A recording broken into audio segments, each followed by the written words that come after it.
Je m'appelle Emmanuelle, je suis responsable de l'encadrement disciplinaire ici à l'école secondaire du Tournesol à Windsor. Je travaille ici, ça fait 6 ans. J'ai fait mon DEC en éducation spécialisée au Cégep de Sherbrooke de 1999 à 2002. Quand je suis sortie de l'école, j'ai commencé au Centre jeunesse Val-du-Lac. C'était mon 3e stage, fait que j'ai été embauchée. J'ai fait aussi les écoles de la commission scolaire de Sherbrooke, école primaire principalement. Donc, je combinais les deux au début. Ensuite, j'ai été à la commission scolaire des Sommets.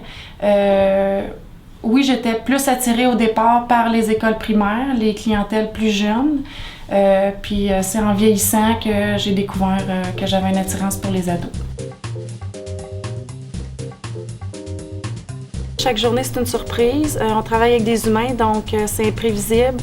Les jeunes ou peu importe avec qui on travaille nous apportent toutes leurs bébites de la maison, les souffrances, ce qui s'est passé le matin, la veille, la nuit, manger, dormir, on le sait pas.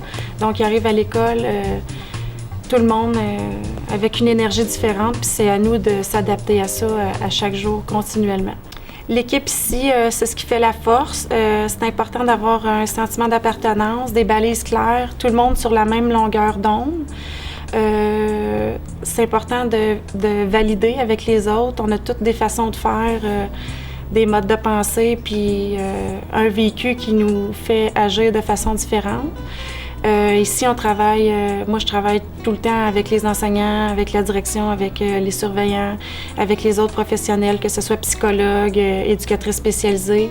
Donc l'important, c'est qu'on travaille tous ensemble, qu'on soit en harmonie, qu'on soit cohérent, que tout le monde soit à l'aise avec la décision d'équipe.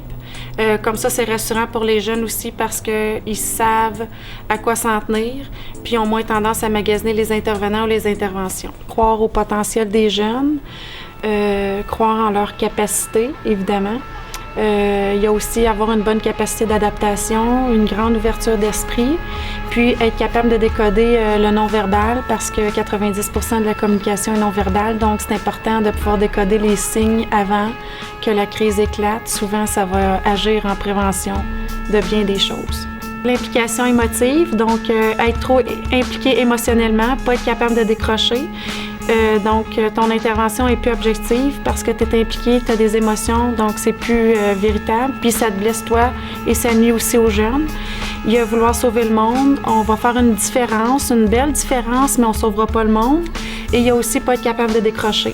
Donc, si on arrive à la maison et on n'est pas capable de passer à autre chose, puis on s'en fait toute la soirée, c'est à éviter. La beauté de la profession, c'est vraiment la relation qui s'établit, le lien de confiance puis la complicité. Les difficultés de la profession, c'est quand on est confronté à des situations qui nous déstabilisent ou qui nous choquent comme personne. Souvent, des références avec ce qu'on a vécu, des blessures dans le passé qui ne sont pas guéries. Les situations de crise avec de la violence ou des attaques verbales qui prennent beaucoup de détachement. Faut pas être trop dans l'émotion puis rester professionnel. Les 3 stages, parce qu'il y a un stage chaque année en éducation spécialisée. Donc, c'est des stages vraiment qui viennent dans des milieux différents, des clientèles différentes. C'est des stages qui viennent confirmer le choix de carrière. Le cours nous amène beaucoup à oser, à se fier à son intuition, à se dépasser comme personne. Les apprentissages dans mon travail, c'est qu'il y a toujours un malaise sous le symptôme. Donc souvent, on voit qu'un jeune, il est turbulent dans la classe, il est démotivé, il fait le clown. C'est vraiment juste le malaise qu'on voit en dessous de ça. Il y a une détresse parce que soit il est confronté à l'échec, donc plutôt que travailler, il préfère faire le clown personnellement. C'est sûr que je vois une amélioration chez les jeunes plus ils vieillissent, plus ils mûrissent. C'est sûr qu'on est là en arrière d'eux aussi, puis ils connaissent les balises de l'école. Mais par contre, quand ils deviennent adultes, je sais pas si c'est vraiment intégré en eux, puis c'est vraiment une façon de vivre, puis j'ai vraiment joué dans leurs valeurs. C'est rare que ça arrive, que les jeunes sont reconnaissants parce que c'est toujours une confrontation, c'est des affronts à tous les jours avec moi parce que je suis là pour la discipline, donc c'est un travail un peu ingrat. Par contre, au niveau de l'équipe, j'en ai de la reconnaissance et certains parents même m'en donnent. Par rapport à mon approche, la plupart du temps, oui, je fais appliquer les règles, mais dans la manière d'être, je pense qu'ils l'apprécient aussi parce que c'est avec chaleur humaine et un grand respect pour les jeunes.